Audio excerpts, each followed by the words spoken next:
शुश्रूषभी का विशेषण है कृतिभी। इसका तात्पर्य है श्रवण का संकल्प, श्रवण की इच्छा सामान्य जीव के हृदय में प्रकट नहीं होगी। किसके हृदय में प्रकट होगी? कृतिभी। कृतवी शब्द की टीका में श्री वल्लभाचार्य जी ने कहा है कि कृतभी का अर्थ आप लोग समझते ही हैं, पुण्यात्मा, सुकृति जन। उनके हृदय में भागवत श्रवण की अभिलाषा जागृत होगी। लेकिन वल्लभाचार्य जी का भाव है कि सामान्य पुण्य में, सकाम कर्मानुष्ठान जन्य पुण्य में ऐसी योग्यता कहाँ है जो कथा सुनने की इच्छा प्रकट कर सके। वह तो केवल भोग तक सीमित है, वस्तु की प्राप्ति तक सीमित है। उसमें ऐसी सामर्थ्य कहाँ जो भगवान की कथा सुनने की, सत्संग करने की इच्छा हो जाए। तब कौन से पुण्य का फल है सत्संग का श्रवण करना? तो श्री वल्लभाचार्य जी कहते हैं भगवत भागवत परिचर्या जन्यम पुण्यम। किसी न किसी जन्म में ठाकुर सेवा बन गई होगी, भगवान के किसी प्राण प्यारे भक्त की सेवा बन गई होगी। तो भक्त भगवान की सेवा जो हमने कभी की होगी, उससे जन्य जो पुण्य है, वो पुण्य आज पूंजीभूत हुआ है। तो आज श्री ऋषिकेश में संत वैष्णवों की, गुरुजनों की पावन सन्निधि में श्री परम पावनी भगवती गंगा के तट पर बैठ करके हम लोगों को भगवत कथा के रसास्वादन का अवसर प्राप्त हो रहा है। ये हमारे किसी सुकृत का फल नहीं, पुण्य का फल नहीं, ये भगवान की कृपा का फल है। ये भगवान ने कृपा की है। भूले भटके कोई सेवा बन गई होगी, आज हमें कथा सुनने का अवसर प्राप्त हो रहा है। ये तो भागवत श्रवण के अधिकारी हैं। भागवत श्रवण के अधिकारी और कथन के अधिकारी कौन है? कहने सुनने के अधिकारी कौन है? सताम का विशेषण है निर्मत्सराणाम। निर्मत्सराणाम सताम। मात्सर्य दोष से रहित जो सत्पुरुष हैं वे ही कहने के अधिकारी और सुनने के अधिकारी। मात्सर्य दोष बड़ा प्रबल दोष है। वो इतना प्रबल दोष है भगवान, संसार के लोगों में तो कूट कूट के भरा है। कई बार तो परमार्थ पथ पर चलने वालों की भी ये दोष भारी दुर्दशा करता है। वो तरह तरह के भेद के कारण, तरह तरह के भेद के कारण एक दूसरे को नीचा दिखाने में लोग लगे रहते हैं। गौ माता के 4 थन हैं, देखने में 4 हैं, दूध सब में एक जैसा है कि नहीं? श्री वृंदावन बिहारी गौ माता के 4 थन हैं, दुग्ध सब में एक जैसा है कि नहीं? कि दूध में भेद है? आगे वाले थन में अलग दूध और पीछे वाले थन में अलग प्रकार का दूध और इधर वाले थन में अलग प्रकार का दूध। दुग्ध में भेद है क्या? दुग्ध में भेद नहीं है। दुग्ध के स्वाद में भेद नहीं, दुग्ध के रंग रूप में भेद नहीं, दुग्ध के गुण में भेद नहीं, एक है। वे गाय के थन के समान अलग अलग 4 दिखते हैं, अलग अलग दिखते हैं।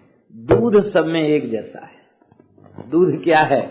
भगवत प्रीति, भगवान में आसक्ति, भगवान की आराधना, ये सब में एक जैसी है, कोई भेद नहीं है। अब लोग झगड़ा करने लग जाएं तो बेचारे झगड़ा ही करते रह जाएंगे, दूध का स्वाद भी नहीं ले पाएंगे, दूध के स्वाद से भी वंचित रह जाएंगे। तो इसी प्रकार से आचार्यों का मुख्य सिद्धांत भगवान में प्रीति करना, इस बात को लोग भुला करके छोटी छोटी बातों पर उन्हें कट्टर सांप्रदायिकता का स्वरूप दे करके और वे रस से वंचित रह जाते, भगवत प्रेम से वंचित रह जाते। किसी सिद्धांत में कोई विरोध नहीं, क्योंकि सब एक भगवान की प्राप्ति चाहते हैं। ईमानदारी से जितने आचार्य हैं सब भगवान की प्राप्ति चाहते हैं और सबका एक ही संकल्प है, जीव भगवान से जुड़ जाए। एक ही संकल्प सबका है, कोई भेद नहीं उसमें। फिर मात्सर्य कैसा? ये मात्सर्य हमारे अपने अज्ञान से कल्पित है। अपने अज्ञान के कारण ही हमारे चित्त में मात्सर्य उत्पन्न होता है। निर्मत्सराणाम से। तो भगवान की कथा कहने सुनने के अधिकारी कौन है? जिनमें मात्सर्य नहीं। यही भगवान की कथा कहने सुने के अधिकारी है। मात्सर्य दोष से रहित महापुरुषों की पहचान क्या है? मात्सर्य दोष से रहित महापुरुषों की पहचान ये है कि वे किसी की निंदा नहीं करते, किसी का तिरस्कार नहीं करते, किसी की उपेक्षा नहीं करते। निंदा, तिरस्कार, उपेक्षा ये तभी होती जब भीतर मात्सर्य होता है। और मात्सर्य दोष जिनके भीतर होता है वे अपनी निंदा को सत्य प्रमाणित करने का प्रयास भी करते हैं और कहते हैं हम कोई निंदा थोड़ी कर रहे हैं, हम तो सच्ची बात कह रहे हैं, जो हमने देखी है सो हम कह रहे हैं। तो जो तुम देखी है वो कहने का क्या ठेका ले रखा है? उस व्यक्ति के दोष का वर्णन तुमने किया, उसे अब नीचा बताया, तो वो तो नीचा तो ऊंचा हुआ नहीं, और आपके भीतर निम्नता के भाव विचार पहले ही आ गए। हानि किसकी भई? अपनी हानि भई। मात्सर्य दोष जिनमें नहीं है वे कभी किसी की निंदा नहीं करते, किसी की उपेक्षा। और ये दोष उनमें ही मात्सर्य माने, मात्सर्य का अर्थ क्या है? मात्सर्य का तात्पर्य है मत सदृशः कोपि न भवितुमर्हति इत्यात्मको यो भावः स एव मात्सर्यः। मेरा जैसा कोई दूसरा नहीं हो सकता, मेरा जैसा तो मैं ही हूं। हम जैसा विद्वान कौन हो सकता? हम जैसा ज्ञानी कौन हो सकता? हम जैसा भक्त कौन हो सकता? हम जैसा वैराग्यवान कौन हो सकता? हम जैसा भजनानंदी कौन हो सकता है? ये जो भाव है इसी का नाम है मात्सर्य। तब क्या होगा? बोले छोटे जो हैं अपने से, उनको देख करके तो अपने में गौरव की बुद्धि आएगी। अपनी समानता वाले जो साधक हैं उनको भी हम समान मानने के लिए तैयार नहीं होंगे। उनको कहेंगे अरे वो तो कल आया था, वो क्या है हम जानते हैं उसको, कुछ नहीं जानता है। और अपने से जो ऊंचे होंगे उनमें हम दोष का आविष्कार करने लग जाएंगे। अरे हैं तो सही पर ये दोष है, उनमें ये दोष है।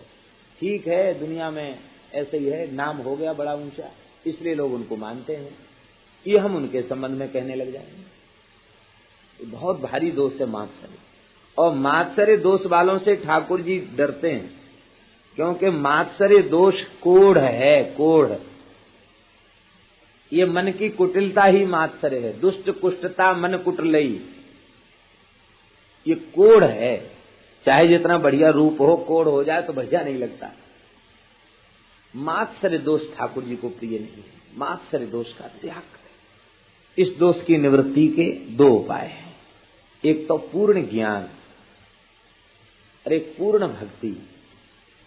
ज्ञानी में मात्सर्य नहीं होता, इसलिए नहीं होता कि अपने से अतिरिक्त किसी वस्तु का अनुभव नहीं करता, तो मात्सर्य किसने करे? पृथकता की बुद्धि हो, भेद की बुद्धि हो, पारक्य की बुद्धि हो, तब तो मात्सर्य करे। अपने से तो किसी को मात्सर्य होता नहीं। तो आत्मै वेदम शर्वम नेह नानास्ति किंचन इत्यादि वाक्यों का अनुसंधान करने पर वो समझ जाता है कि वस्तुतः भेद की कल्पना करना ठीक नहीं है। वो आत्मा से भिन्न अनात्मा है और आत्मा से भिन्न कोई वस्तु है नहीं। ये पूर्ण ज्ञान है। इस ज्ञान की स्थिति में पहुंच करके, सुखदेव जी की स्थिति में पहुंचने के बाद फिर मात्सर्य दोष की निवृत्ति, मात्सर्य दोष नहीं रहता है। ये उपाय दास को बहुत कठिन दिखाई पड़ रहा है। ठाकुर जी अनुग्रह करें, उनकी कृपा से अभी कह चुके हैं कि ब्रह्मा जी के ऊपर कृपा किया, संकल्प कर दिया, ब्रह्मा जी को ज्ञान हो गया। ऐसे ठाकुर जी संकल्प करें और हम सबको ज्ञान हो जाए तो संभव है, अपने पुरुषार्थ से ये संभव नहीं। तब मात्सर्य दोष की निवृत्ति का दूसरा सरलतम उपाय क्या है? मात्सर्य माने ईर्ष्या, जलन, इसकी निवृत्ति का दूसरा उपाय क्या है? बोले दूसरा उपाय ये है कि मैं भगवान का दासानुदास हूं, बस। तृणादपि सुनी चेन की भावना। मात्सर्य दोष होने का उपाय क्या है? ना हम विप्रः न च नरपति। श्री चैतन्य देव कहते मैं ब्राह्मण नहीं, क्षत्रिय नहीं, वैश्य भी नहीं, शूद्र भी नहीं, स्त्री भी नहीं, पुरुष भी नहीं, वानप्रस्थी भी नहीं, यति भी नहीं। अरे आखिर आप हो क्या? बोले बस हम इतने ही हैं, गोपी भर्तु पद कमलयोर दास दासानुदास। गोपी भर्तु, जो गोपियों के स्वामी हैं, प्राण जीवन धन श्री गोपीनाथ प्रभु हैं, उनके चरण कमलों का कोई दास, उस दास के चरण कमलों का भी मैं दास हूं। ये भाव चित्त में प्रतिष्ठित हो जाए तो मात्सर्य दिखाई पड़ेगा। भक्त के चित्त में जो निरतिशय दैन्य होता है, उस दैन्य के कारण उसमें मात्सर्य नहीं होता।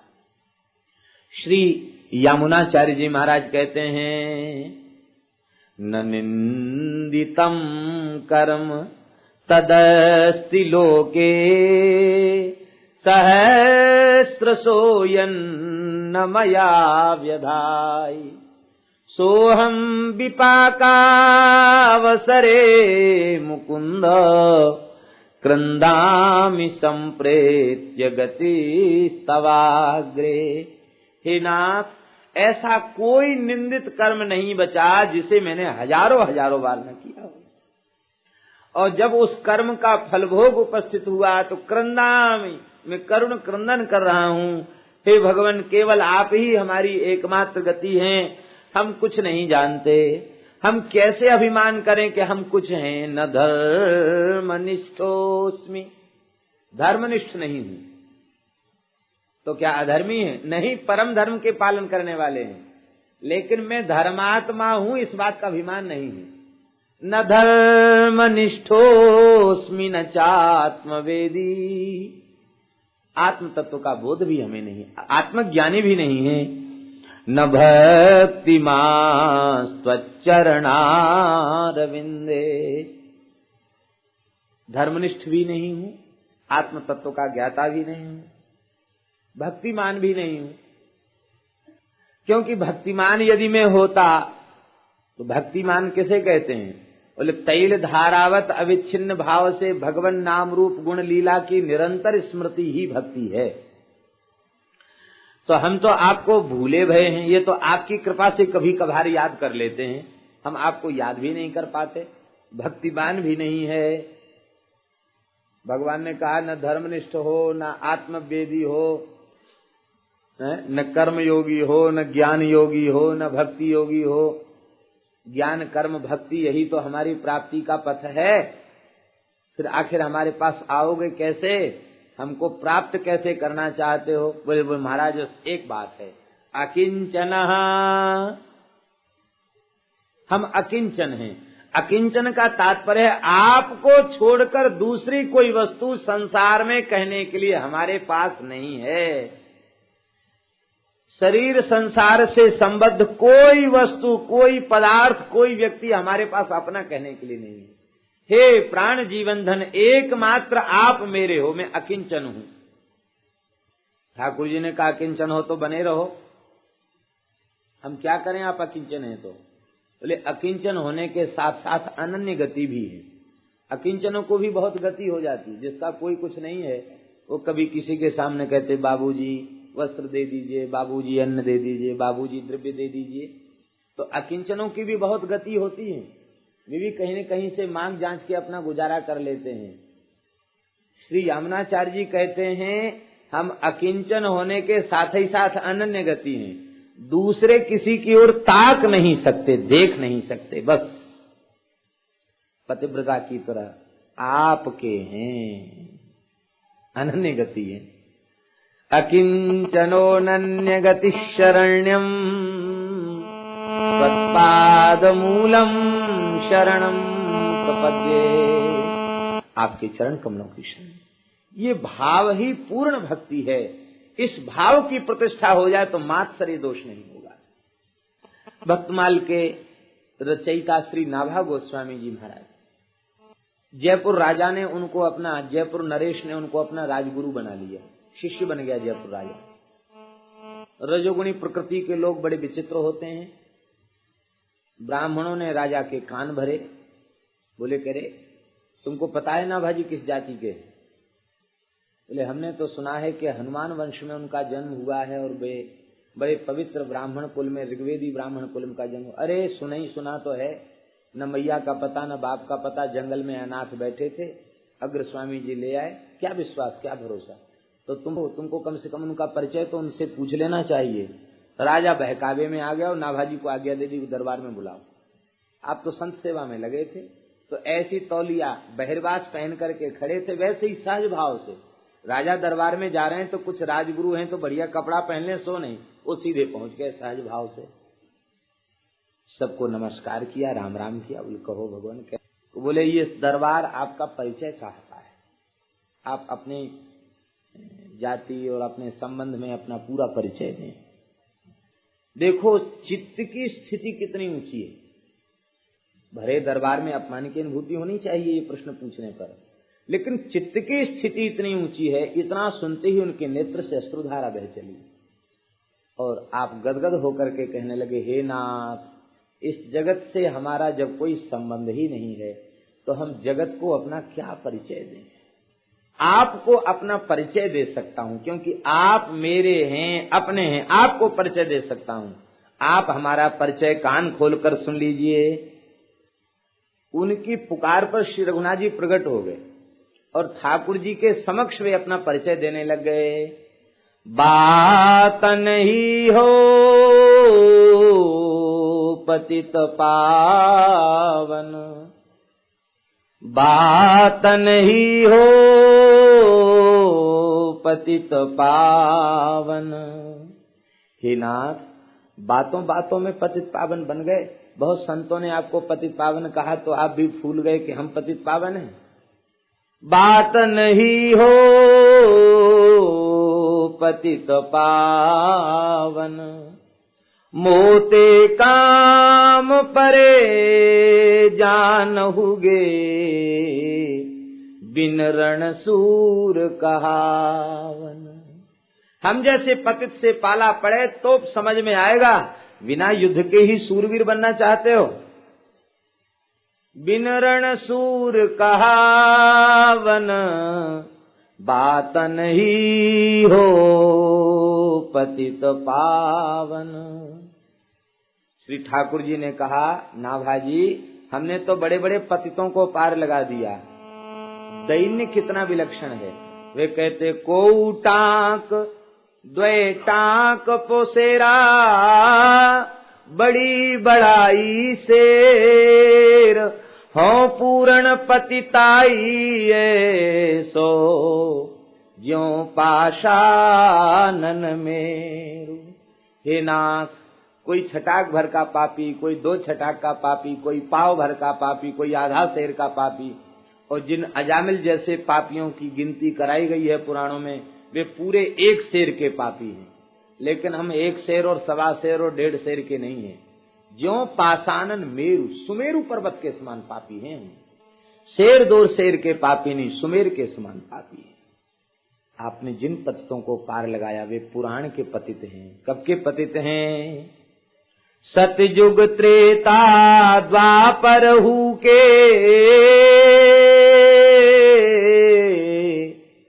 सतयुग त्रेता द्वापर हु के, पतितन को गति आपी।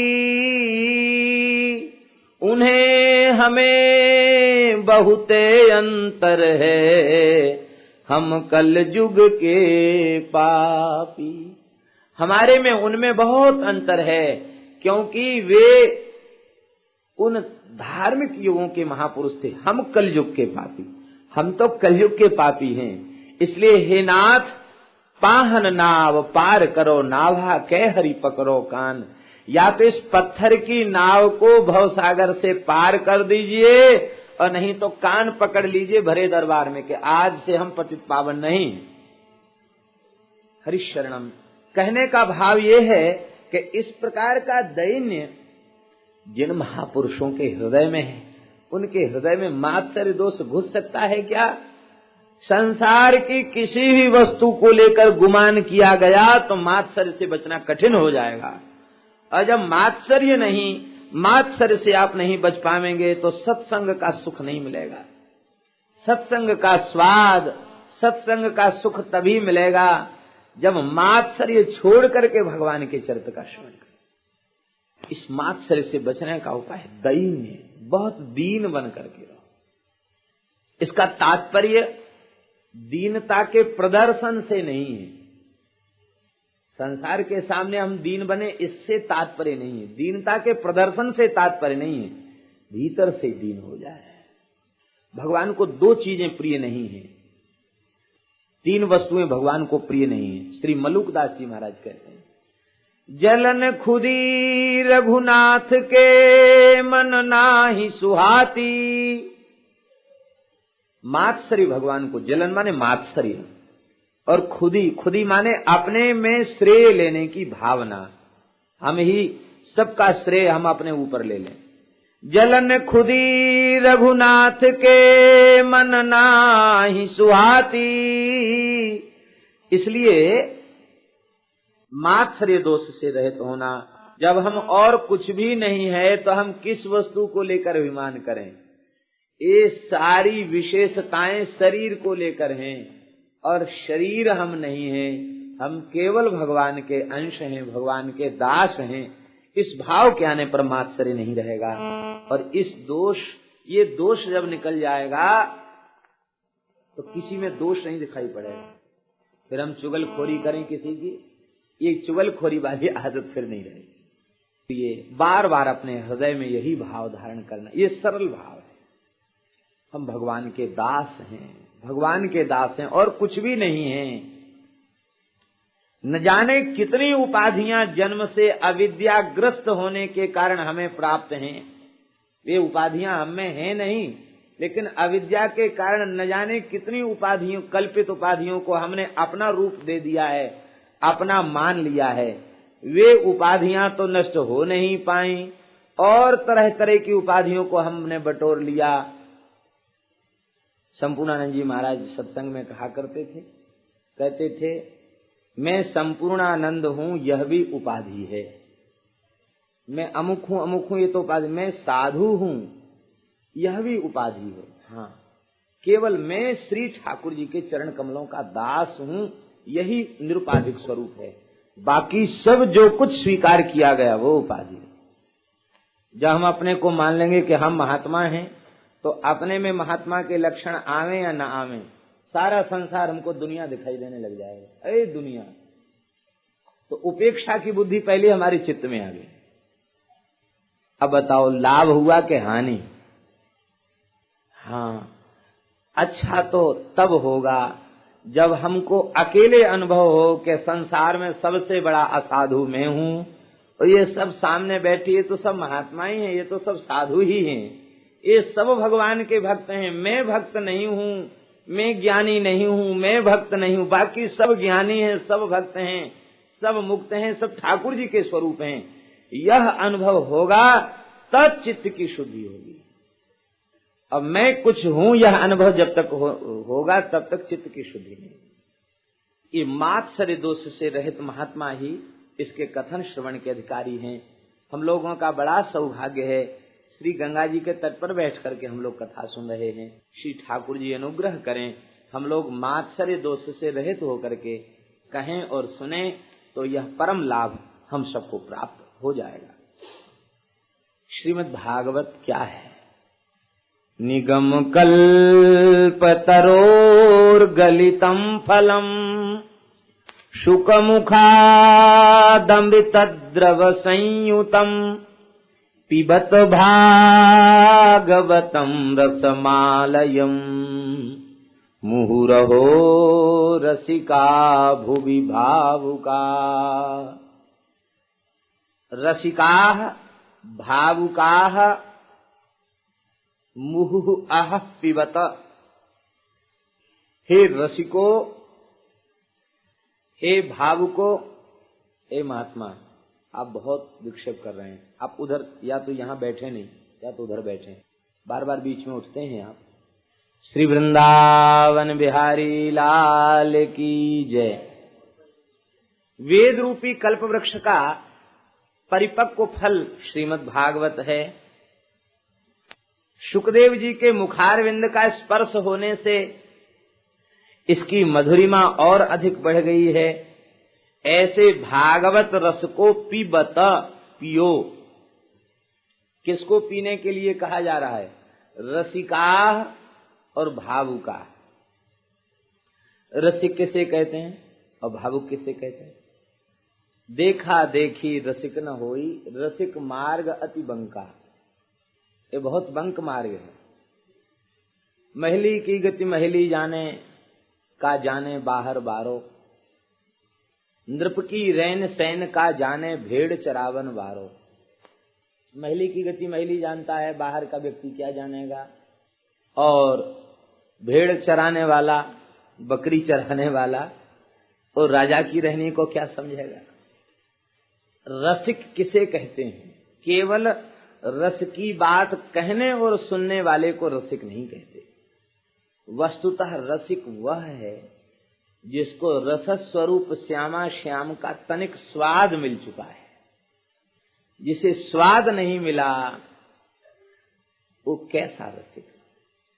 जब श्यामा श्याम में स्वाद मिल जाएगा, पहचान है, संसार की सारी वस्तुएं सीठी लगेंगी, फिर किसी वस्तु में स्वाद नहीं रह जाएगा। जब तक संसार की किसी वस्तु में स्वाद का अनुभव हो रहा है, तब तक रसिक कैसा है? रस का स्पर्श हो जाए तो रसिक है। और वो रसिक बनेगा कब? आचार्य का अनुग्रह। जो रस का स्वाद ले चुका है वह रस के स्वाद को दे भी सकता है। अरे भाई, जिसके पास रसगुल्ला है वही तो खिलाएगा। रसगुल्ला का प्रवचन करने वाला रसगुल्ला कहां से खिलाएगा? रसिक, जिनको रस का, रस कौन है? रसो वैशाह, रस स्वरूप श्री कृष्ण, रसाधिष्ठात्री श्री जी, ये युगल ही रस स्वरूप हैं। अर्थात भगवान नाम, रूप, लीला, धाम, भगवान की प्रीति, इनका स्वाद जिसे मिल चुका है उसे रसिक कहते हैं। हे रसिको, हे भावुको, भावना शून्य जो व्यक्ति हैं उनको भक्ति के मार्ग में सफलता नहीं मिलती। क्योंकि प्रेम के मार्ग में, भक्ति के मार्ग में भावुकता ही प्रधान है, भाव ही प्रधान है। और भाव में जहां शिथिलता आई वहां फिर उपलब्धि नहीं होगी। जो अपने को बहुत बड़ा बुद्धिमान मानते हैं या ज्ञानी मानते हैं, वे भक्तों की क्रियाओं के रहस्य को नहीं समझ पाते हैं। भक्तों की क्रिया बड़ी विलक्षण होती है। हमारे ब्रज के महान संत पूज्य पंडित जी महाराज गिरिराज जी में सोहनी सेवा करते। पहले तो पूरे 7 कोस में सोहनी सेवा करते थे, आज इस क्षेत्र में, आज इस क्षेत्र में, बाद में तो फिर वहीं गिरिराज जी के सामने थोड़ी देर सोहनी। तो सोहनी सेवा में जो सोहनी बुहारू जिनसे सेवा करते हैं, तो वो सोहनी जब छोटी हो जाती तो सोहनी सेवा करने के बाद उस सोहनी को अपनी कुटिया में सुंदर आसन पर उनको रखते। बोले ये रज रानी की सेवा करती है, ये श्री जी के कुंज की सेवा करती है। सोहिनी भी आदरणीय, प्रणाम की योग्य है। और प्रणाम करके तब सोहिनी को उठाते वो। और जब वे सेवा करते करते इतनी छोटी रह जाती तो उनको संग्रह करके फिर गिरिराज जी के निकट जाके रज को खोद करके उसमें उनकी समाधि दे देते। इन्होंने ठाकुर की सेवा की है, ये किसी के तिरस्कार में न जाएं, इनके ऊपर किसी का पैर न पड़े। अब सामान्य बुद्धि के स्तर पर इस क्रिया को देखा जाए तो लोग कहेंगे अरे ये भी कोई बात है, झाड़ू तो झाड़ू लगाने की चीज, झाड़ू लगाया लोग फेंक देते हैं, उल्टी तिरछी कैसी भी रख देते हैं झाड़ू। ये भाव और ये सावधानी, सेवा में सावधानी, सेवा सुमिरन सावधान, चरण राघव चित लाए। अग्र स्वामी जी के चरित्र में नाभाजी ने लिखा है सेवा सुमिरन सावधान, स्मरण में सावधानी और सेवा में सावधानी। बिना भाव के कुछ भी संभव नहीं। इसलिए भावुक और रसिक, जिनके हृदय में भाव और रस नहीं है, वे तरह तरह की शंका संदेह करेंगे और इससे लाभ उनको नहीं मिलेगा। इसलिए हे भावुको, हे रसिको, बारंबार पियो इस रस को। क्यों? बोले भूवि ये पृथ्वी पर ही सुलभ है, स्वर्ग में ये रस सुलभ नहीं है। स्वर्गे सत्ये च कैलासे वैकुंठे नास्त्ययं रसः अतः पिबन्तु सद्भाग्याः मामा मुंचत करिचित। स्वर्ग लोक में, सत्य लोक में, वैकुंठ लोक में भी यह रस नहीं है, इसलिए हे भाग्यशालियों, बार बार पियो, बार बार पियो। मुहु आह पिबत, आलयम पिबत, डूब करके पियो। पीते पीते इसी रस में डूब जाओ। आलयम का तात्पर्य है जब तक त्रिगुण शून्य स्थिति न आ जाए, अविद्या का क्षय न हो जाए, सर्वथा भगवान के अनुराग की प्राप्ति न हो जाए, तब तक इसको सुनो। और फिर इसके बाद क्या न सुने? नहीं, इसके बाद तो इस रस को छोड़कर अन्य कहीं गति होगी ही नहीं। किसी 1000 घट वाले, 1000 छिद्र वाले घट में कोई कहे कि श्री गंगा जी का जल भर के ले आ, तो कोई बुद्धिमान व्यक्ति गंगा जल भर के ला सकता है? और जैसे ही गंगा जी से बाहर घट को किया जाएगा, सब जल बाहर हो जाएगा। तो हजारों छिद्र वाले घड़े में गंगा जल भरने का एक ही उपाय है, उसको प्रेम से ले जाओ, गंगा जी में ही पधरा दो, भरा ही रहेगा जल। उस घट को गंगा जी के जल में पधरा दो तो बस फिर वो कभी जल अलग नहीं होगा। ऐसे ही इस जीव में हजारों छिद्र हैं, हजारों दोष हैं, इसलिए जाकर कथा रस गंगा में डूब जाओ, बाहर निकलो ही मत। निकले कि रस बाहर हो जाएगा। इसलिए इसी रस में डूबे रहो, जो सोते जगते भी इस रस का ही चिंतन बना रहे, इसी रस में डूबे रहो तो बस तो कल्याण रहेगा। और नहीं तो यहाँ रस भरा और छेद तो बहुत हैं, थोड़े गए, चित्त की वृत्ति बहिर्मुख भई, बस सब निकल गया रस बाहर। ये आलयम शब्द का अर्थ यही है। ये अर्थ पूज्य श्री पंडित जी महाराज के द्वारा बताया हुआ अर्थ है। पूज्य पंडित जी के श्रीमुख से श्रवण किया, गोवर्धन वाले पंडित जी के मुख से बाबा ने कहा कि जैसे काऊ घट में हजारन छिद्र होए, वाकु जलसों परिपूरित करवे को एक ही उपाय है, वाये जमुना जी में पधराए दो, वा में तो निकारो मत। ऐसे ही या जीव में हजारन छिद्र हैं, या एक कथा रस में डूबे की रखो, बाहर मत निकलन दो, निकलोगे बस शून्य हो जाएगा। यही संपर्क संत बना करके रखते हैं। ये कथा का तात्पर्य क्या है? भगवान से संपर्क। 5 घंटे 6 घंटे सुन रहे कथा, ठाकुर जी से संबंध बना हुआ है। अब इसके बाद फिर ठाकुर जी की सेवा है, फिर नाम जप है, फिर ग्रंथ का स्वाध्याय है, फिर भगवान नाम संकीर्तन है, फिर ठाकुर जी की आरती सेवा पूजा है, फिर नहीं मन लगा तो चलो माला लिया, वृंदावन की परिक्रमा कर आए, यमुना जी का दर्शन कर आए, रास बिहारी का दर्शन कर लिया। ये जो है किसी उपाय से बस सोते जगते एक क्षण फुर्सत मत रहने दो। बक्सर वाले मामा जी एक कहावत कहते हैं अपने भोजपुरी भाषा की। कहते हैं कि एक सास ने अपनी बहू से कहा, अरे बहुरिया सांस लो। बहू बड़ी खुश हुई कि सास हमेशा काम में लगा के रखती है, चलो अभी कुछ हमको फुर्सत दे रही है कि अरे बहुरिया सांस लो, काम छोड़ो। क्या? बोले चरखा छोड़ जांत लो। तो अब बताओ, माने वो चरखी चला रही थी, चरखा काट रही थी, तो उसकी सास ने कहा कि चरखा छोड़ दो, अब क्या करो, जांत लो, कुछ पीस लो। तो अब बताओ, उसकी सास ने उसे फुर्सत दिया क्या? फुर्सत नहीं दिया, एक काम को छोड़ के दूसरे काम में लगा दिया। ऐसे ही एक साधन कर रहे हैं और इसके बाद मन ने कहा कि भाई बहुत देर हो गई, तो चलो दूसरे साधन में लगाओ उसको। इस मन रूपी बहुरिया को सांस मत लेने दो, केवल इसको झांसा दो कि सांस लो। एक खाली बहका दो इसको कि तुम सांस लो। क्या? बोले तू कथा में मन नहीं लग रहा है, ठीक ठीक, चलो कीर्तन करो, चलो नाम जप करो, चलो ठाकुर जी की स्तुति करो, चलो संतों का दर्शन करने चलो, चलो वहां सत्संग में बैठो।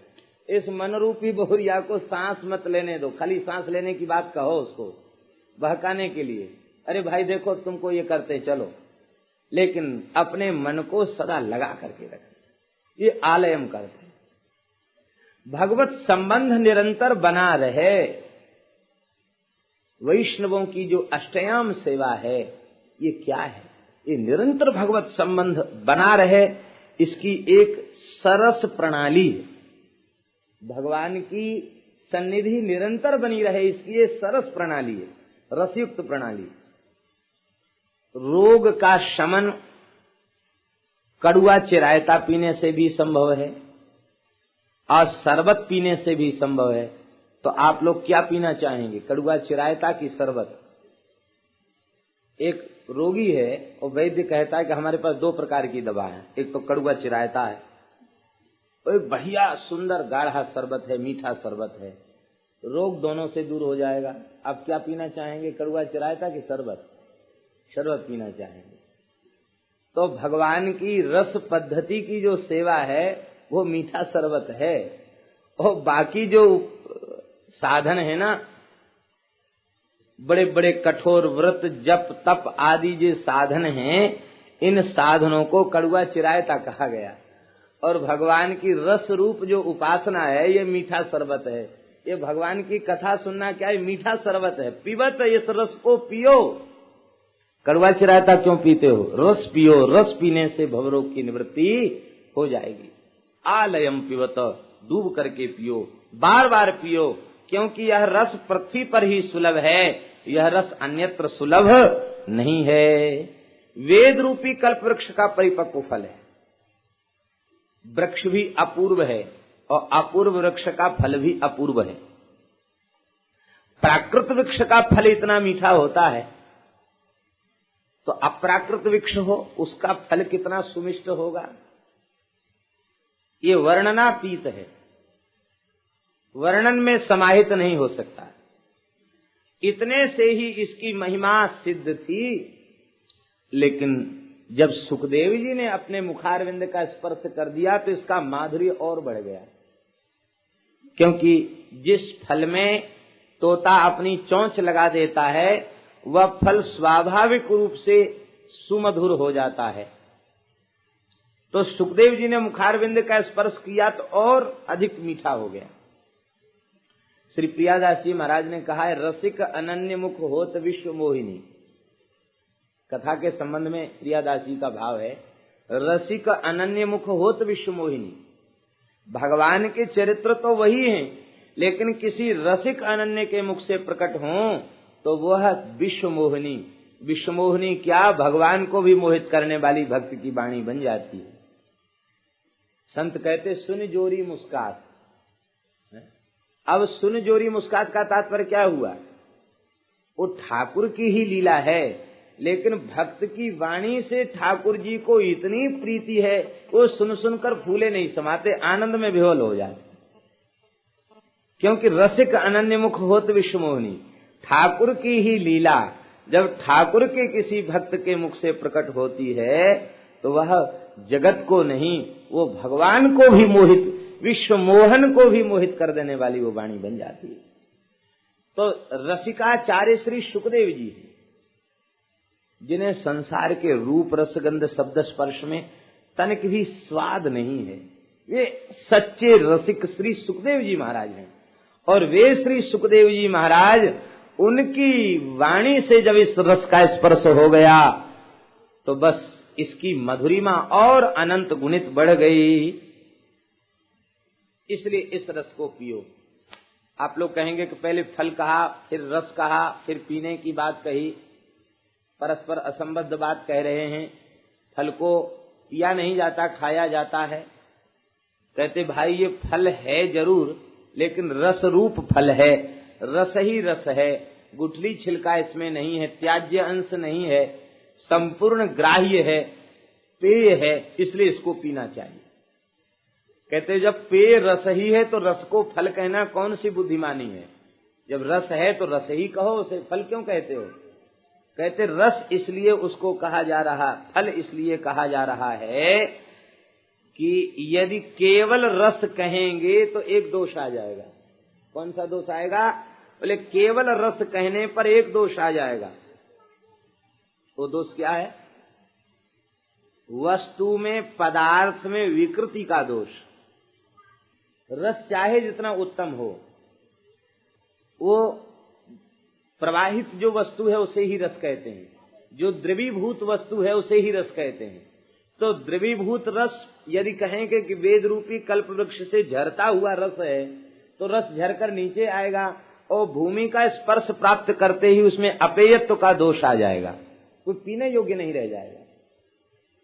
और जब फल कह देंगे तो ये दोष नहीं आएगा, क्योंकि फल में तो रस सुरक्षित है, उसका क्षरण नहीं हो रहा है, उस रस का क्षरण नहीं हो रहा है, रस सुरक्षित है, इसलिए इसको फल कहना ठीक है। तब बोले एक आपत्ति तो फिर भी आ जाएगी, ये श्रीधरी टीका का भाव है। एक आपत्ति फिर भी आ जाएगी, क्या आ जाएगी? बोले ये तो गलितम फलम, ये पका हुआ फल है, वो पका हुआ फल अपनी टहनी पर रहता नहीं है, वो अलग होकर के पृथ्वी पर आ जाता, और इसमें गुठली छिलका है नहीं और इसमें रस ही रस है, तो ऐसा कोई दिव्य फल टूटकर नीचे आएगा तो भी तो फैल जाएगा। तो जो आपत्ति रस कहने में थी वही आपत्ति फल कहने में भी आ जाएगी। फिर आप कैसे इसे बात बनाना चाहते हैं? श्रीधर स्वामी जी कहते हैं नहीं, इसमें दोष नहीं आएगा। क्यों नहीं आएगा? कहते यह फल टपक कर नीचे गिरा हुआ फल नहीं है। ये कैसा है? कहते वेद रूपी कल्प वृक्ष की सर्वोच्च डाली का नाम है श्रीमन नारायण। नारायण रूपी डाली पर ये फल लगा और उस डाली के नीचे की डाली है ब्रह्मा जी। वो ब्रह्मा जी रूपी डाली पर पक कर के फल वहां से आया तो ब्रह्मा रूपी डाली पर टिक गया, और ब्रह्मा जी के नीचे की डाली का नाम है नारद। नारद रूपी डाली पर आ गया, और नारद रूपी डाली के नीचे व्यास रूपी डाली है, वेद व्यास। व्यास रूपी डाली पर आ गया, और डाली पर ही तो तोता बैठता है, वृक्ष की डाल पर ही तोता बैठता है।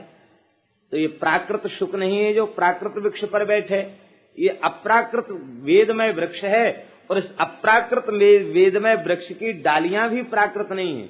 नारायण कोई प्राकृत है? डाली भी अप्राकृत है, और उस डाली पर बैठने वाला व्यास रूपी डाली पर बैठने वाला सुख भी प्राकृत नहीं है, वो भी अप्राकृत है, दिव्य सुख है। वो दिव्य सुख इसलिए है कि संसार के रूप रसगंध शब्द स्पर्श की ओर वृत्ति स्वप्न में भी नहीं जा सकती, इसलिए दिव्य सुख है। वह केवल श्री प्रिया प्रियतम के दिव्य रस का ही स्वाद लेने वाला सुख है, और संसार की किसी वस्तु का स्वाद लेने वाला वह सुख नहीं है। जब प्रिया प्रियतम के दिव्य परम प्रेम रस से परिपूर्ण इस रसमय फल को सुखदेव जी ने देखा तो श्री शुकेन चंचुना गृहीतम, सुखदेव जी ने चोंच में पकड़ लिया, और जैसे ही चोंच में इस फल को पकड़ लिया बस प्रसिद्धि हो गई। शुक मुखा दमृत द्रव संयुतम, सुखदेव जी के मुखारविंद के स्पर्श से इसका माधुर्य और अधिक बढ़ गया है। ऐसा यह दिव्य रस है। इसी को श्रीधर जी टीका में कहा गया, शाखा प्रशाखा परंपराया अखंड मेवावतीर्णम। ये शाखा प्रशाखा परंपरा से, ये नहीं, शाखा प्रशाखा परंपरा से अखंड ही अवतीर्ण हुआ है, इसमें कहीं कोई दोष नहीं है, अखंड ही यह रस प्रकट हुआ है। इसलिए हे रसिको, हे भावुको, इस रस का बारंबार पान करो। बोलो श्रीमद् भागवत महापुराण की जय। 2 बार भगवान नाम संकीर्तन करें, तत्पश्चात आगे की कथा का श्रवण करेंगे। श्री कृष्ण गोविंद हरे मुरारे, हे नाथ नारायण वासुदेव।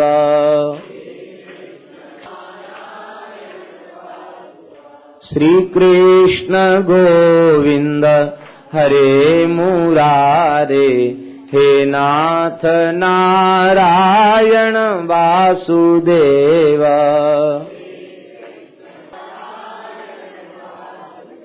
हे नाथ नारायण वासुदेव, हे नाथ नारायण वासुदेव।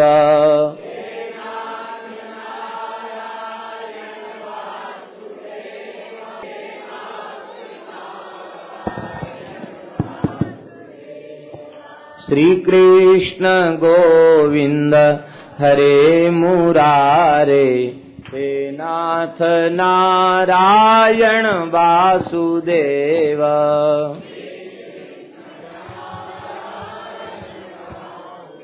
श्री कृष्ण गोविंद हरे मुरारे, हे नाथ नारायण वासुदेव।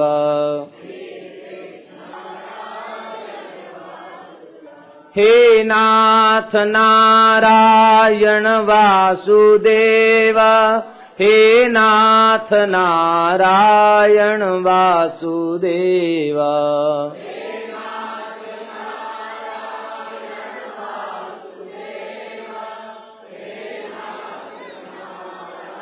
श्री कृष्ण गोविंद हरे मुरारे, हे नाथ नारायण वासुदेव।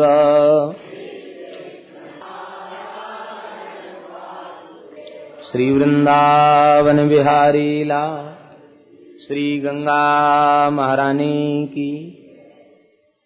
नैमिषारण्य में श्री सूत जी महाराज विराजमान हैं व्यासपीठ पर। 88,000 शौनकादि ऋषि तपस्या कर रहे हैं, यज्ञ कर रहे हैं। किस संकल्प से? 17 स्वर्गाय लोकाय सहस्र सममाशत। स्वर्ग लोक की प्राप्ति की कामना से 1 सहस्र वर्ष में पूर्ण होने वाले यज्ञ का अनुष्ठान कर रहे हैं। आप लोग कहेंगे कि अभी तो आप स्वर्ग की कह रहे थे कि भगवान के भक्त स्वर्ग चाहते नहीं, और शौनक जी जैसे महाभागवत वैष्णव स्वर्ग की प्राप्ति से तप कर रहे हैं या कथा सुन रहे हैं, ये क्या है? इसका अर्थ है कि ऐसे प्रकरणों में जहां स्वर्ग शब्द का पठन हो तो वहां स्वर्ग शब्द से देवलोक विहित नहीं है, वहां स्वर्ग शब्द से भगवान के चरण कमल, भगवान का धाम ही विहित किया गया है। इसलिए स्वर्गाय लोकाय का अर्थ क्या है? स्वरलोके गीयते स्तूयते इंद्रादिभिः असौ स्वर्गायो हरिः।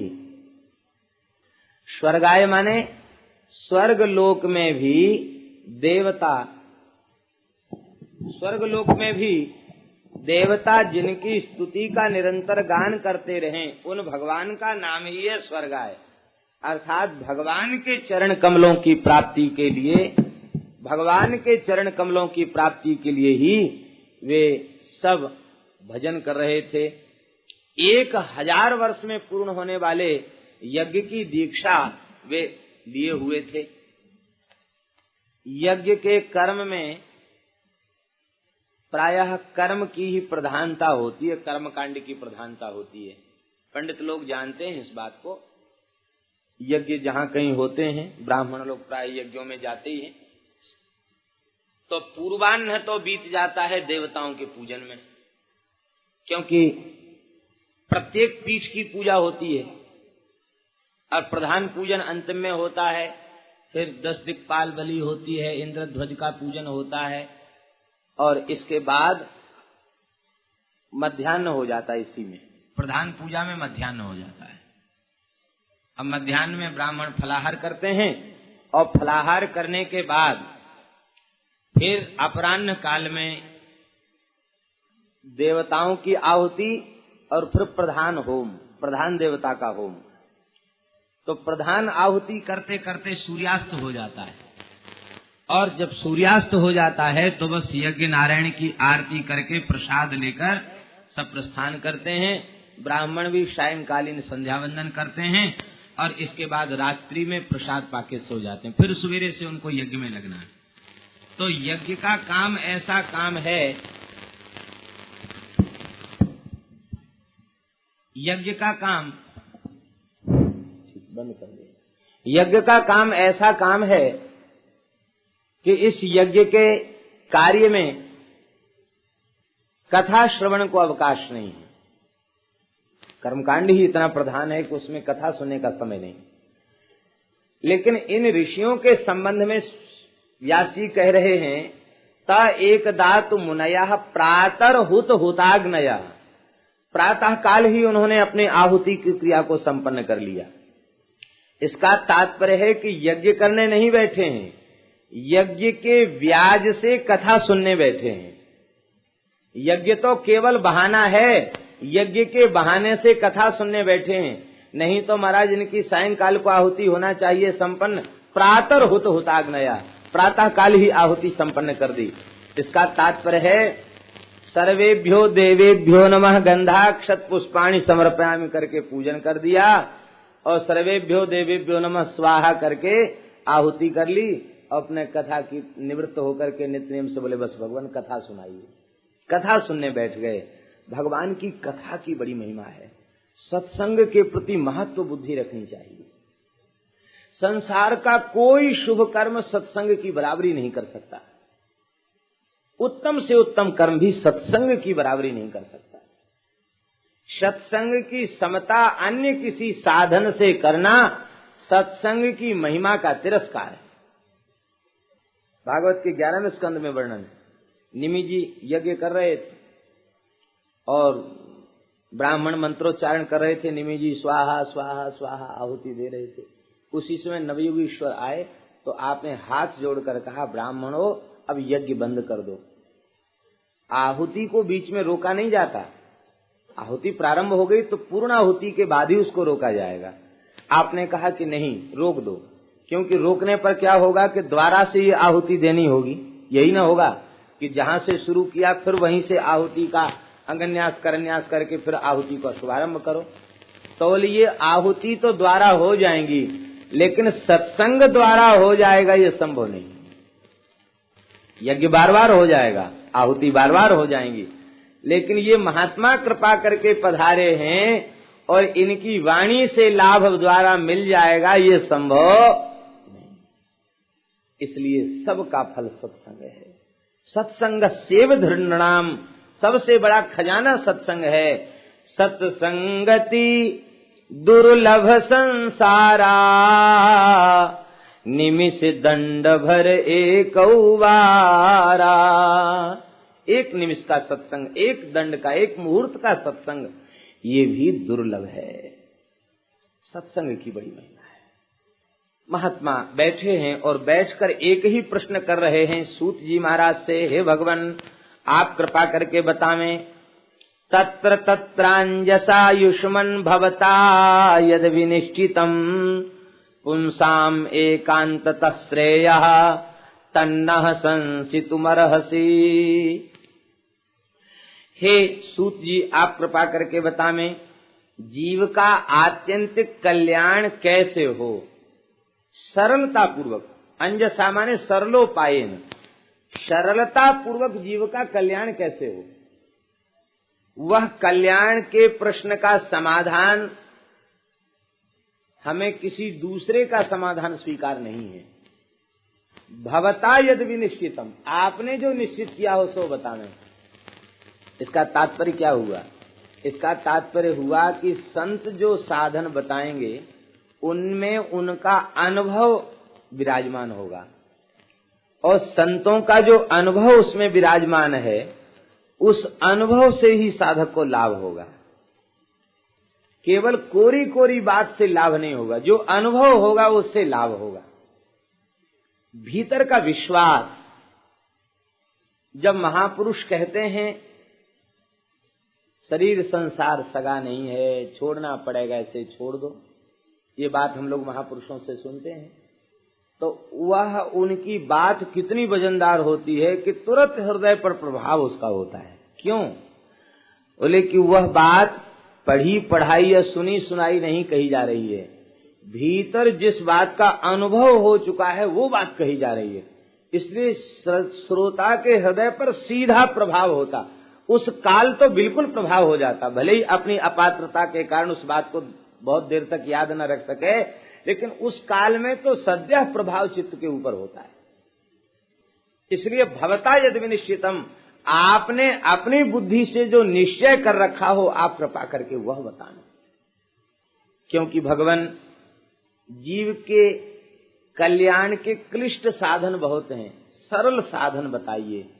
और वह साधन आपके द्वारा किया गया साधन हो, अनुभूत प्रयोग हो। उस अनुभूत प्रयोग को आप कृपा करके बताइए। हे भगवान, कलयुग में और सब कठिन भले ही हो, कल्याण सबसे सरल है। और सब चीज भले ही कठिन हो कलयुग में, लेकिन कल्याण बहुत सरल है। इतना सरल है कल्याण कि आपको आश्चर्य होगा।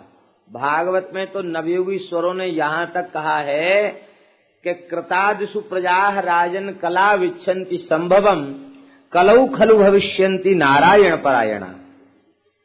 सतयुग की प्रजा इसलिए तप योग समाधि करती है कि हमें कलयुग में जन्म मिल जाए। त्रेता के लोग इसलिए बड़े बड़े यज्ञ करते हैं कि हमें कलयुग में जन्म मिल जाए। और द्वापर के लोग इसलिए बड़ी बड़ी पूजा परिचर्या व्रत करते हैं कि हमारा कलयुग में जन्म मिल जाए। क्यों? बोले कलौ खलु भविष्यन्ति नारायण परायणा। निश्चित ही कलयुग में भले ही वर्णाश्रम धर्म शिथिल हो जाएगा, लेकिन भगवान के भक्त कलयुग में नहीं रहेंगे, ये नहीं कहा जा सकता। भगवत परायण भक्त कलयुग में प्रकट होंगे। श्री ठाकुर जी का प्राप्ति का पथ इस युग में बड़ा सरल है। हे भगवान, कलयुग में जीव का कल्याण अति सरल है, लेकिन अति सरल होने के बाद भी वह जीव बेचारा अपना कल्याण नहीं। हम लोग ईमानदारी से विचार करें तो श्री ठाकुर जी ने कल्याण के अवसर को प्रदान करने में अपनी ओर से क्या कोई कसर छोड़ रखी है? विचार करें, कल्याण का अवसर प्रदान करने में ठाकुर जी ने अपनी ओर से कोई कसर छोड़ रखी है क्या? कोई कसर छोड़ नहीं रखी। मनुष्य शरीर दे दिया, उत्तम कुल में शरीर दे दिया, और इसके बाद जिन आज के भयंकर युग में ऐसे संतों के महापुरुषों के दर्शन और उनके सत्संग का अवसर प्रदान कर दिया, फिर सत्संग का अवसर प्रदान कर दिया। श्री ठाकुर जी ने अपनी ओर से कल्याण में कोई कसर छोड़ी है? जीव को कल्याण का अवसर देने में भगवान ने कोई कसर नहीं छोड़ी, लेकिन फिर भी कलयुगी प्राणी अपना कल्याण नहीं कर पाता। क्यों? बोले उसके 4 कारण हैं। ये 4 प्रबल दोष ऐसे हैं, इन दोषों के कारण वह अपना कल्याण नहीं कर पाता। ये 4 दोष बच जाएं तो कल्याण में कोई संदेह नहीं है। इसलिए 4 दोषों को त्याग दे तो कल्याण निश्चित है। ये कौन कौन से 4 दोष हैं गिना रहे हैं श्री सूत जी महाराज, श्री सौनक जी महाराज।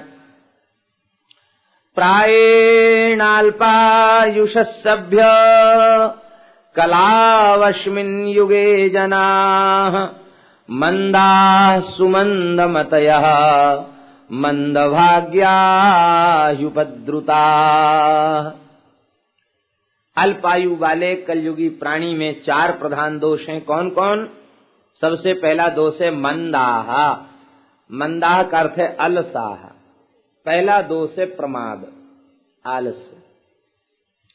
परमार्थ में सबसे बड़ा दोष है प्रमाद। संसार के काम में बिल्कुल आलस्य नहीं है। यदि 6 बजे कोई रेल चूकने वाली जाने वाली है तो 5:30 बजे स्टेशन पर पहुंच जाएगा। 4 बजे उठ के स्नान कर लिया जाएगा। लेकिन 4 बजे यदि सत्संग में उपस्थित होने वाली बात है तो उसमें तमाम बहाने कर दिए जाएंगे। अरे बहुत रात हो चुकी थी, अरे क्या करें, हम अभ्यास ऐसा है, रात तक नींद नहीं आती है, सुबेरे ही नींद आती है। ये तमाम वो सब सारे समाधान हम अपनी बुद्धि से खोज के रख लेते अपने पास। आलस्य पहला दोष है। कल्याण चाहते हो तो इस पहले दोष को छोड़ दो, आलस्य को, प्रमाद। राम भजन में आलसी, भोजन में होशियार, तुलसी ऐसे जीव को अथवा नरन को बार बार धिक्कार। भोजन में आलसी बिल्कुल नहीं है। पिंडी शूर हैं, रण में सूर भले ही ना हो, पिंडी शूर हैं, लेकिन भजन में शूर नहीं है। भजन में शूर नहीं है, सत्संग में शूर नहीं है, भोजन में शूर भी है। श्री अग्र स्वामी जी महाराज ने तो अपनी वाणी में बहुत सुंदर बात कही है। श्री नाभाजी के गुरुदेव श्री अग्रदेवाचार्य जी महाराज वे कहते हैं, चाकरी चोर हाजिर कवल इतने हु पर आस, गाड़र आनी ऊन को बांधी चरे कपास। चाकरी चोर, सेवा में बहुत चोरी है, काम चोरी, किसी की सेवा नहीं करना चाहते। जब सेवा का समय होगा तब हम भजन का बहाना लेंगे, और जब भजन का समय होगा तब हम आलस्य का बहाना लेंगे। सेवा नहीं करना चाहते, चाकरी चोर, भगवान की चाकरी नहीं करना चाहते। जो उपलब्धि अभिमान शून्य होकर निष्काम भाव से सेवा करने से जो उपलब्धि होगी, वह उपलब्धि साधन से संभव नहीं है। इसलिए बड़े बड़े महात्मा देखे गए हैं कि जो सेवा में परायण देखे गए, बहुत उच्च कोटि के महात्मा हैं, सेवा में परायण देखे गए। सेवा की बहुत बड़ी है। सुदामा कुटी की नाली श्रावण भादों की अन्न की बदबू से भर गई। अब जिस किसी को कोई कहे कि किसी के साफ करने का साहस नहीं, इतनी बदबू से। महाराज कहीं बाहर से पधारे शिव भक्त, तो किसी ने, उनसे कौन कहेगा कि नाली साफ कर दो? वे तो एक प्रतिष्ठित महापुरुष जैसे आए तो तुरंत नीचे गए और हाथ से उठा करके सब साफ करने लगे। पहुंच करके हमने कहा महाराज आप कर रहे हैं? तमाम लोग इकट्ठे हो गए, महाराज आप कर रहे हैं? तो पंडित जी तुम्हें पता नहीं है, हम नाली साफ नहीं कर रहे हैं, ये भीतर स्मरण में आ जाता है। सेवा से भीतर की सफाई होती है। नाली साफ नहीं कर रहे हैं, ये भीतर की सफाई कर रहे हैं। भीतर बहुत गंदा हो चुका, वो कचरा बाहर निकाल रहे हैं। चाकरी चोर, भगवान की सेवा नहीं करना चाहते, भक्ति की सेवा नहीं करना चाहते, दीन दुखी की सेवा नहीं करना चाहते। हाजिर कबल, भोजन के लिए हर समय तैयार।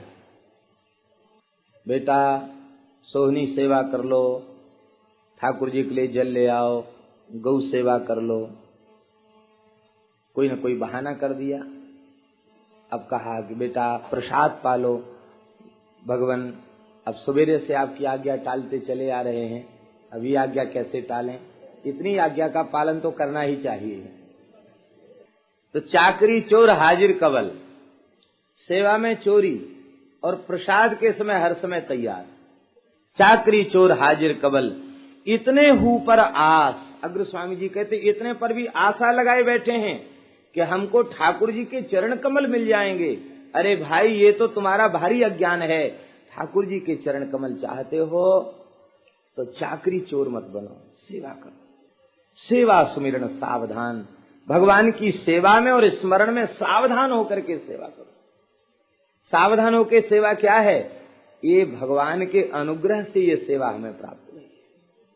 ठाकुर जी की कोई सेवा करते करते हमारा हृदय भरे आवे, ये सेवा का स्वरूप है।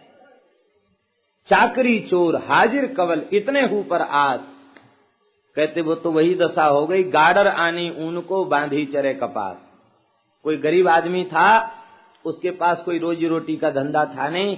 किसी सज्जन व्यक्ति ने कहा कि देखो ऐसा है, तुम्हारे पास एक छोटा खेत है, कपास तुमने उसमें बो रखा है, एक गाडर को खरीद लाओ। गाडर माने भेड़। एक भेड़ को खरीद लाओ, और भेड़ को खरीद लाओ, भेड़ के बालों से ऊन निकलेगा, और कपास तुम्हारे घर में है ही है, तो कपास और ऊन मिला करके कुछ कंबल चद्दर बना लेना, और उनको बेचकर निर्वाह करना, तो एक धंधा भी छोटा मोटा हो जाएगा और तुम्हारा काम भी चलेगा। उसने कहा ठीक है। तो रही सही पूंजी गंवाकर एक भेड़ खरीद लाया, और जैसी भेड़ को घर में लाके रखा तो वो हरे हरे कपास के खेत को सब खा गई। तो भेड़ खरीदी गई थी किस लिए? क्या इससे धंधा चलेगा? धंधा हुआ नहीं, उसने खेत ही खा लिया। ऐसे ही गाडर आनी ऊन को, ये शरीर रूपी गाडर भजन के लिए मिली। भगवान का नाम लेंगे, सत्संग करेंगे, लेकिन बांधी चरे कपास। जो कुछ इसको ठाकुर जी ने खाने पीने भोगने को दिया था ना, वो तो सब चर लिया इसने। और चर ही नहीं लिया, समय के पहले कोटा पूरा कर लिया। इतनी शक्कर खा गया कि समय के पहले शक्कर खाना बंद, इतना घी पी लिया कि घी खाना बंद, इतना नमक खा लिया कि नमक खाना बंद। कोटा तो भगवान ने राशन पानी जो दिया था सब पूरा कर लिया इसने, लेकिन सेवा में नहीं लगा, भगवान का भजन नहीं किया। चाकरी चोर हाजिर कवल, इतने हु पर आस, इतने पर भी आशा लगाए हैं। गाडर आनी ऊन को बांधी चरे कपास। गाडर से ऊन कब मिलेगी? जो इसको बांध के रखो तो कपास भी मिलेगा, उसकी ऊन भी मिलेगी। इसका तात्पर्य है शास्त्र के नियंत्रण में जब हम अपने आप को रखेंगे, शास्त्र और सदाचार के बंधन में जब अपने आप को रखेंगे तो सफल होगा शरीर धारण करना। शास्त्र से अनियंत्रित होकर के यदि हमने खाया पिया और भोगे तो बस फिर किसी काम लायक नहीं रह जाएंगे। पहला दोष है चाकरी चोर। सेवा में सावधान रहे। कहने पर सेवा किया तो सेवा की क्या महिमा है। सेवक तो सेवा खोज लेता है, सेवा का अन्वेषण कर लेता है। सेव्य को क्या आवश्यकता है, इस सेवा का अनुभव हो जाए। सेवा का स्वरूप ऐसा है कि महाराज सेव्य के हृदय में कोई कामना जगे तो सेवक को पता चल जाएगा। बेणुवृंद कुंज में जो एक संत थे, क्या नाम था उनका, श्री बनवारी शरण जी, तो गिरिराज जी में विराजते थे बनवारी शरण जी। महाराज जी ने एक घटना उनकी सुनाई। लक्ष्मण मंदिर में थे, रसोई बना रहे थे और रास बिहारी को प्यास लगी तो रसोई में सेवा करते करते भी व्याकुल हो गए। बोले ठाकुर जी प्यासे हैं, और बिना हाथ धोए ही भाग चले दान घाटी की ओर। तो जैसे ही पहुंचे तो रास बिहारी बोले, अरे बाबा जी तू कहाँ मर गए हो, मैं प्यासो बैठू इतने देर से मैं प्यासो बैठू, बाबा जी तू कहाँ चलो गए हो। आपने तुरंत जल पिलाया। ये क्या है? इसका तात्पर्य है कि सेव्य में अनुराग और सेवा में रुचि, सेव्य में अनुराग और सेवा में रुचि, ये दो चीजें हो जाएंगी तो सेवा की आज्ञा नहीं लेनी पड़ेगी, आज्ञा नहीं मांगनी पड़ेगी, तो उस सेवा का भाव प्रकट हो जाएगा। ये पहला दोष है। आलस्य के कारण कीर्तन में, भजन में, सत्संग में आलस्य के कारण हम लाभ नहीं ले पाते। पहला दोष है प्रमाद। दूसरा दोष क्या है? मंदाह माने अलसाह, आलस। तीसरा दोष क्या है? मंदाह सुमंदमतया। दूसरा दोष है सुमंदमती। आप लोग कहेंगे मंदमती और सुमंदमती में क्या अंतर है? मंदमती तो वो है जो स्वाभाविक रूप से पागल है। मंद बुद्धि तो मंद बुद्धि है, वो तो बेचारा मंद बुद्धि है, इसलिए ठीक ठीक निर्णय नहीं कर पाता, ऊटपटांग काम करता है। और सुमंदमती कौन है? बोले जानता तो बहुत है, चतुर खूब है, पढ़ा लिखा भी है, सत्संग भी किया, जानता खूब है, लेकिन जानने के बाद भी वो पागलपने का अभिनय कर रहा है, पागल बना हुआ, उसको सुमंदमती कहते हैं। हम लोग जितने हैं सब बार बार अच्छी बात सुन करके जानते हैं। भारतवर्ष का कोई ऐसा व्यक्ति नहीं है जो कुछ न कुछ ज्ञान की बात और कल्याण की बात न जानता। बताएं, कोई ऐसा व्यक्ति नहीं है जो ज्ञान की और कल्याण की बात न जानता हो, सब जानते हैं, लेकिन जानने के बाद भी उसे स्वीकार नहीं कर पाती। ये दूसरा दोष है सुमंदमती। तीसरा दोष क्या है? मंद भाग्या। मंद भाग्य। मंद भाग्य क्या? बोले महत् पुरुष की सन्निधि प्राप्त करने के बाद भी लाभ नहीं उठा पाते, ये मंद भाग्य है। आज ऐसे अवसर को हाथ से खो देने के बाद क्या फिर ऐसा अनुकूल समय मिलेगा? इसकी कल्पना यदि आपके चित्त में है तो आप निश्चित ही भ्रम में हैं। आज जो परिस्थिति प्राप्त है, आज जो धाम का स्वरूप प्राप्त है और जो संत आज प्राप्त हैं, द्वारा जन्म लेके आओगे तो वो परिवेश वो नहीं मिलेगी। आज के 50 वर्ष पहले की स्थिति आज नहीं है, तो आज से 50 वर्ष बाद की स्थिति की कल्पना हम करें, कितनी भयंकर होगी वो स्थिति। फिर इतनी सुगमता रह जाएगी कल्याण की? नहीं रह जाएगी। कल्याण इतना सुगम नहीं रह जाएगा। आज इन महत्पुरुषों की सन्निधि के प्राप्त होने के बाद भी हम लाभ से वंचित रह रहे हैं। क्यों? बोले महत्पुरुष के आश्रय का फल हमने लौकिक वस्तुओं की प्राप्ति मान लिया। यही जो है ये दोष है। इस सुमंदमतया मंद भाग्य, ये मंद भाग्य है। और चौथा दोष क्या है? उपद्रुता, उपद्रवग्रस्त जीवन। उपद्रव है नहीं कोई, काहे का उपद्रव? हमारे पीछे कोई उपद्रव नहीं लगा है, लेकिन जानबूझकर हमने 10-20 तरीका के उपद्रव लगा रखे। वहां जाना है, ये करना है, ऐसा होना है, तैसा होना है, ये उपद्रव है। उपद्रव छोड़ दो तो भजन ही भजन बनेगा। उपद्रव शून्य जीवन नहीं। इन 4 दोषों के कारण जीव अपना कल्याण नहीं कर पाता। और देखें, भगवान की कृपा से दास को तो ऐसा समझ में आया है कि इन 4 दोषों में पहला दोष सबसे प्रधान है, मंदा, आलस, प्रमाद। ये पहला दोष है। ये पहला दोष हट जाए, भजन में आलस्य छूट जाए, साधन में प्रमाद शून्यता आ जाए, तो फिर सुमंदमती भी नहीं रह जाएगी, फिर मंद भाग्य भी नहीं रह जाएंगे। आलस्य रहित तो होकर के सत्पुरुष की सेवा करेंगे तो उसका पूरा लाभ मिलेगा। मंद भाग्य भी नहीं रह जाएंगे और फिर जीवन में कोई उपद्रव भी नहीं रह जाएगा।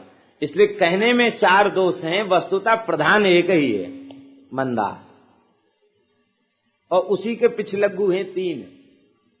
एक हट जाएगा तो 3 नहीं रहेंगे। इसलिए परमार्थ के पथ में आलस्य करना छोड़ दें। ये इन दोष के कारण ही जीव अपना कल्याण नहीं कर पाता। इसलिए आप कृपा करके भगवान के परम पावन चरित्र को सुनावें। उन भगवान ने नंद ग्रह में यशोदा के गर्भ से अवतार लिया, कौन कौन से लीलाएं की आप कहें